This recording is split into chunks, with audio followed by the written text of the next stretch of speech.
রাজ্যে ওবিসি শংসাপত্র সমীক্ষা চলবে। সমীক্ষার উপর হস্তক্ষেপ করল না ডিভিশন বেঞ্চ।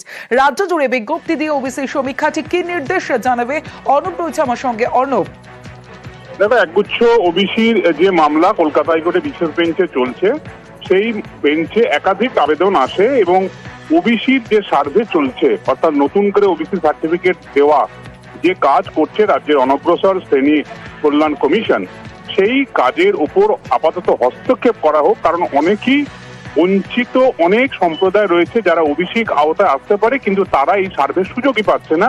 তাই এই সার্ভেটা বন্ধ করা হোক, এইরকম বেশ কিছু আবেদন দেখে মামলা হয়।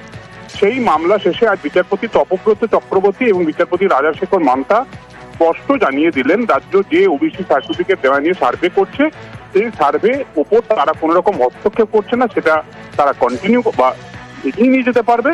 তবে গ্রাম স্তর পর্যন্ত, যেহেতু আমাদের ত্রিস্তরীয় পঞ্চায়েত ব্যবস্থা, গ্রাম স্তর পর্যন্ত প্রত্যেক মানুষ যাতে জানতে পারে ওবিসি নিয়ে একটা সার্ভে হচ্ছে, সমীক্ষা হচ্ছে, তাই স্থানীয় স্তরের সংবাদপত্র বা রাজ্য স্তরের সংবাদপত্র বা সংবাদ মাধ্যমে এর বিজ্ঞপ্তি দিয়ে নতুন কেউ যদি নতুন করে আবেদন করে, তাদের বক্তব্য স্থানীয় বিডিও বা সংশ্লিষ্ট আধিকারিকরা তাদের সুযোগ দেবেন এই সার্ভের মধ্যে আসার জন্য।